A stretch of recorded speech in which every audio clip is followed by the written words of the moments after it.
Hello दोस्तों, कैसे हैं आप लोग। दोस्तों मैं हूं आपका ड्रीम फॉर्म मेडी और आज आ गया हूं मैं एक छोटा सा इंपॉर्टेंट टॉपिक लिए जिसके मुझे लगातार काफ़ी क्वेरीज आ रही है। तो मैंने सोचा चलो वंस फॉर ऑल एक बार में इसको क्लैरिटी देते हैं। लेकिन दोस्तों आप ये हालत देख रहे हो, 18-19% लोग ही सब्सक्राइब है, कोई कोई फायदा ही नहीं है, कुछ नहीं टाइम लग रहा है। थोड़ा सा स्क्रीन को मिनिमाइज करो, सब्सक्राइब बटन पे क्लिक करो और मेरे चैनल को आगे बढ़ाने के लिए मेरा सपोर्ट करें। तो दोस्तों but before I start the video, whatever I telling you is completely based on my own personal experience. Do your own research, check with the visa consultant, official website, trusted sources, do not trust anyone. तो ये question मुझसे लगातार लोग पूछते हैं कि sir मैं main applicant हूँ और मुझे अपने जो डिपेंडेंट्स हैं उनको भी साथ में लेके जाना है, तो क्या मैं उनके लिए साथ में अपने अप्लाई कर सकता हूँ या उनकी फाइल भी अपने साथ में प्रोसेस कर सकता हूँ ताकि हमारा रिजल्ट एक साथ आ जाए और यहाँ से और हम लोग साथ ट्रैवल कर पाएँ। तो मैं सबसे पहले इस आज पूरे पॉइंट को क्लियर करना चाहूँगा कि सबसे पहले डिपेंडेंट्स, यस डिपेंडेंट्स भी आपके साथ में अप्लाई कर सकते हैं और आप लोगों की फाइल साथ में ही प्रोसेस हो सकती है और मैक्सिमम टाइम पे आपको रिजल्ट भी सेम टाइम पे ही मिलेगा। बट उसके लिए एक प्रोसेस है और गाइडलाइन है जो मैं आपको बताना चाहूँगा। तो सबसे पहला प्रोसेस जो यहाँ पे आता है कि जो मेन स्किल्ड वर्कर है वो अपनी एप्लीकेशन, वीज़ा एप्लीकेशन फॉर्म को भरेगा, अपनी IHS फीस पे करेगा अगर एप्लीकेबल है तो, और उसके बाद वीज़ा एप्लीकेशन फीस को पे करेगा। जब आपका एक फॉर्म कंप्लीट हो जाता है आपको एलोकेट होता है यूनिक GWF नंबर।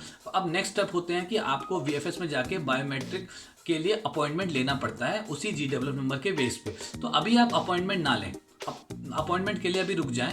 अब आप अपने जितने भी आपके डिपेंडेंट्स हैं उतनी आपको नई एप्लीकेशन फॉर्म भरनी पड़ेगी हर डिपेंडेंट के लिए। तो हर डिपेंडेंट के लिए एक एप्लीकेशन फॉर्म को भरें, वहाँ पे जो आपका जो मेन स्किल्ड वर्कर है उसका वो GWF नंबर काम आता है, वहाँ पे वो GWF नंबर डालें और वहाँ से आगे बढ़ के आप उनकी fees, IHS fees separately, IHS fees और वीज़ा एप्लीकेशन फीस उनको उन लोगों की भी भरें। और जब ये सारे जितने भी आपके डिपेंडेंट्स हैं उनके उतने एप्लीकेशन कंप्लीट हो जाएंगे तो सबको एक यूनिक GWF नंबर मिल जाएगा और तब आप एक एक करके लॉगिन करें VFS की वेबसाइट में और उसी हिसाब से टाइम स्लॉट के बेस पे अपने जो अपॉइंटमेंट हैं उनको 1 बाय 1 अपॉइंटमेंट आप वहाँ पे बुक कराएं ताकि एक ही दिन में आप लोगों के अपॉइंटमेंट जो है वो सेट हो जाएं। और उसके बाद जब आप VFS में अपॉइंटमेंट आप जब जाएंगे VFS में अपॉइंटमेंट स्लिप लेके तो आप तीनों की फाइल एक साथ चली जाएगी और यहाँ से आपके जो फॉर्म प्रोसेस है वो कंप्लीट हो जाएगा और इवेंचुअली मैक्सिमम टाइम पे सबके रिजल्ट एक साथ ही आ जाते हैं। कई बार स्किल्ड वर्कर का पहले आ जाता है और डिपेंडेंट का बाद में आता है, और कई बार डिपेंडेंट का पहले आ जाता है और स्किल्ड वर्कर का बाद में आता है। तो ये रिजल्ट में इरेगुलरिटी है, बट इससे किसी का भी आ जाता है तो मैक्सिमम टाइम पे यही आप मान लो कि सबका ही अप्रूव हो गया होगा। और कई बार अगर पहले डिपेंडेंट का आ जाता है तब तो मान ही लो कि स्किल्ड वर्कर का भी हो ही गया होगा, क्योंकि डिपेंडेंट का हुआ है मतलब स्किल्ड वर्कर का पहले हुआ होगा तभी डिपेंडेंट का हुआ होता है। तो ये एक कंप्लीट प्रोसेस है।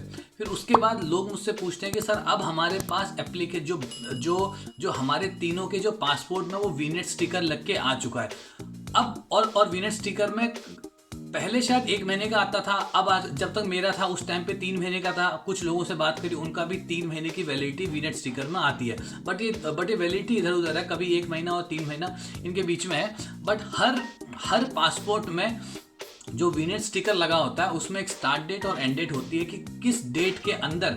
और आपको मैं फिर बता दूं जो वीनेट स्टिकर होता है ये कोई वीज़ा नहीं है आपका, ये केवल एक एंट्री क्लियरेंस है कि आपको इस वीनेट स्टिकर में जो टाइम फ्रेम मेंशन है इस टाइम फ्रेम के अंदर आपको यूके में एंट्री करनी है। तो कई बार लोग कहते हैं सर अब हमारे पास वीज़ा आ चुका है और जो स्टिकर लग चुका है तो क्या हम अब आगे पीछे जा सकते हैं। तो मुझे जहाँ तक मेरा एक्सपीरियंस कहता है कि येस आप प्रॉपर जा सकते हो, क्योंकि एक बार आपके पासपोर्ट में वीनेट स्टिकर लग गया, अब आप लोग एक इंडिविजुअल एंटिटी हो और आपके पास यूके में एंट्री करने के लिए इतने टाइम फ्रेम में एंट्री करने के लिए परमिशन है। तो अब आप या तो पहले जा सकते हो और डिपेंडेंट थोड़ा सा बाद में आ सकते हैं, बट हमेशा याद रखें जो वीनेट स्टिकर में जो आपकी जो डेट लिखी हुई है वो उसके बीच में ही आपको यूके में एंट्री लेनी है किसी भी हाल में, चाहे साथ लो, चाहे अकेले लो, चाहे अलग अलग लो, that's totally depend on you.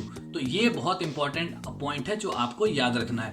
तो आशा करता हूं कि वीडियो आपको इन्फॉर्मेटिव लगा होगा और हेल्प करेगा आपकी ये डिसाइड करने में कि कब आपको डिपेंडेंट को बुलाना है और कैसे अप्लाई करना है। ये बहुत ज़्यादा इंपॉर्टेंट है। बट वीडियो को लाइक, शेयर, सब्सक्राइब पक्का करना है और उसके बाद do not forget to hit the bell notification, ताकि आपको लगातार ये नोटिफिकेशंस आपको मिलते रहें और आप किसी भी प्रॉब्लम में हो तो मेरे से आप कनेक्ट कर सकते हैं इंस्टाग्राम पे। थैंक यू वेरी मच, मिलते हैं नेक्स्ट वीडियो पे।